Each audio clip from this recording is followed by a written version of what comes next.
ఈ వీడియోలో మనం క్లియర్‌గా ఎక్స్‌ప్లెయిన్ చేయబోతున్నాను. డాక్టర్ మీనల్ గారు ఫ్రమ్ ఎపియాన్. మీరు ఒక్కసారి ఈ వీడియో చూసి మీకు వస్తున్నది నెక్ పెయినా? లేకపోతే భుజం పెయినా? అన్నది తెలుసుకోండి. దానికి తగ్గ ట్రీట్మెంట్ కూడా మనం ఈ వీడియోలో డిస్కస్ చేయబోతున్నాం. నమస్తే అండి. నమస్తే. సో, నాకొస్తున్నది భుజం పెయినా? లేదా నెక్ పెయినా? అర్థం కావట్లేదు. ఎందుకంటే ఇక్కడి నుంచి ఇదంతా పెయిన్ ఉంది. సో, ఏది ఏ పెయిన్ అని ఎలా డిఫరెన్షియేట్ చేయడం? ఫస్ట్ ఇస్ పేషెంట్ వస్తే పేషెంట్‌లో మాట్లాడితే హిస్టరీ ప్రకారం ఐడెంటిఫై అవుతుంది. నెక్ నుంచి స్టార్ట్ అవుతుందా? భుజంలో స్టార్ట్ అవుతుందా? రాత్రి ఎక్కువ అవుతుంది. తర్వాత చేయిలో మంట, తిమ్మిరి ఉందా లేదా? దాని ప్రకారం కొంచెం డిఫరెన్షియేట్ చేస్తాము. తర్వాత కొన్ని క్లినికల్ టెస్ట్ ఉంది. సో నెక్‌కి కొన్ని క్లినికల్ టెస్ట్ ఉంది. తర్వాత భుజంకి there are so many test చేస్తాము పేషెంట్స్‌లో. యాక్టివ్ టెస్ట్, పాసివ్ టెస్ట్ ఉంది. తర్వాత నా దగ్గర హై రెజల్యూషన్ అల్ట్రాసౌండ్ స్కాన్ ఉంది. స్కాన్‌లో అగైన్ చూస్తాను ఇది భుజంలో ప్రాబ్లం ఉందా లేదా, అండ్ నెక్లో ఉంటే then we have to go for MRI. So దాని ప్రకారం ఎంఆర్ఐ స్కాన్ చేస్తే దెన్ వీ ఐడెంటిఫై అండ్ దాని ప్రకారం ట్రీట్మెంట్ చేస్తాము. సో, ఇప్పుడు నాకు ఐయామ్ జస్ట్ 25-30 ఈ ఏజ్ బ్రాకెట్‌లో ఉన్నాను. నాకు ఇప్పుడే neck pain, shoulder pain start అయింది.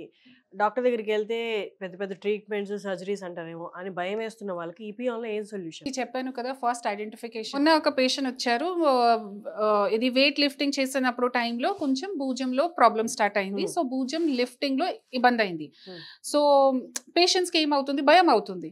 సో భయంలో he went to a hospital and then చెప్పారు కి ఇప్పుడు జిమ్మింగ్ లో నాకు ఇది అయింది, నాకు చేయిలో కొంచెం వీక్నెస్ కూడా తెలుస్తుంది.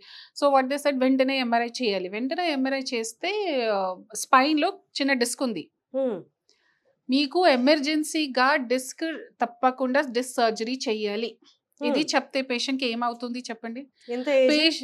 మేబీ 32-33.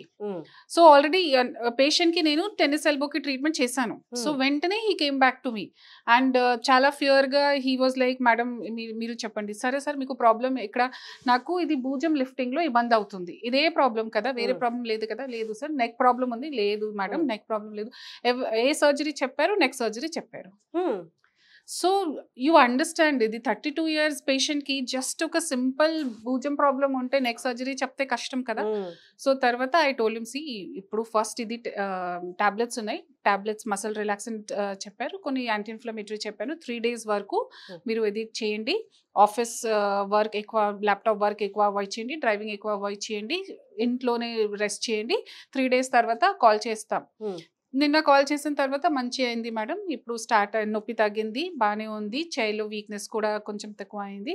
ఓకే సార్, మీరు ఫ్రీ ఉంటే నాకు ఒకసారి చూపించండి, you come to clinic LC. So ఈ రోజుకి he's coming and he's better. So ఇదే కన్ఫ్యూజన్ లో చాలా మంది పేషెంట్స్ కి అన్నెసెసరీ వేరే వేరే ట్రీట్మెంట్స్ కి భయం అవుతుంది. ఇది భయంలో దే కీప్ ఆన్ సఫరింగ్ కదా. సో ఇది ఇంపార్టెంట్ ఉంది. సో భుజం నొప్పి ఉంది, నెక్ నొప్పి ఉంది, ఐడెంటిఫికేషన్ చాలా ఇంపార్టెంట్ ఉంది.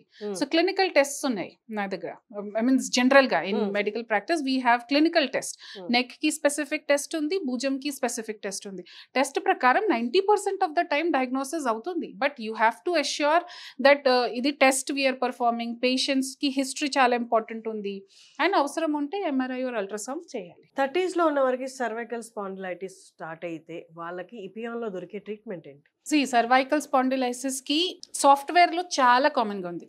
అందుకంటే కంటిన్యూస్ గా ఇది ల్యాప్టాప్ లో పని చేస్తున్నారు. తర్వాత వీకెండ్స్ లో they go for all this racket sports and trekking అన్ని, షోల్డర్ ఎక్కువ బరువు లిఫ్ట్ చేస్తే they go for trekking and. So software లో చాలా మంది పేషెంట్స్ కి సర్వైకల్ స్పాండిలైసిస్ ఉంది. సర్వైకల్ స్పాండిలైసిస్ కి చాలా ట్రీట్మెంట్ ఉంది. మీన్స్ ప్రోటోకాల్ ప్రకారం టాబ్లెట్స్ ఉన్నాయి, ఎక్సర్సైజెస్ ఉన్నాయి, తర్వాత ఇంజెక్షన్స్ ఉన్నాయి. కొన్ని పేషెంట్స్కి రెడ్ ఫ్లాగ్స్ ఉంటే సర్జరీకి వెళ్ళాలి. సో రెడ్ ఫ్లాగ్స్ ఏంటి? చేయిలో వీక్నెస్, ఇంకా కాల్లో వీక్నెస్, యూరిన్ మోషన్ కంట్రోల్ లేకపోతే తప్పకుండా సర్జరీకి వెళ్ళాలి. ఇది ఈ కండిషన్స్కి రెడ్ ఫ్లాగ్స్ అంటాము.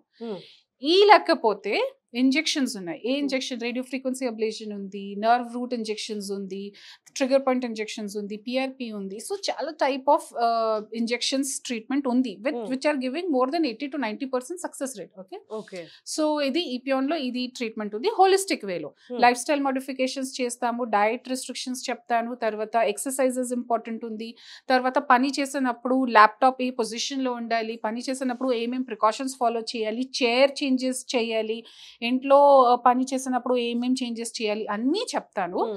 అండ్ ఇఫ్ మీన్స్ రిక్వైర్మెంట్ ఉంటే ఇంజెక్షన్స్ కూడా చేస్తాము. సో విన్నారు కదండి, ఇపియాన్లో భుజానికి అండ్ మెడకి ఉన్న డిస్కంఫర్ట్స్ ఏదైతే ఉన్నాయో, ప్రాబ్లమ్స్ ఏవైతే ఉన్నాయో క్షుణ్ణంగా పరిశీలించి మీకు ఇండివిజువల్ ఎలాంటి పరిష్కారం కావాలో లేదా ఏదైనా ట్రీట్మెంట్ కావాలంటే ప్రత్యక్షంగా చూసి మరీ చెప్తారనమాట. నార్మల్గా అయితే బయట ఏదో చిన్న ప్రాబ్లం వచ్చినా సర్జరీ సజెస్ట్ చేయడం అలాంటివి జరగవు. ఇపియాన్లో మ్యాక్సిమం సర్జరీని అవాయిడ్ చేయడానికి మాత్రమే చూస్తారని చెప్తున్నారు మీనల్ గారు. Thank you so much.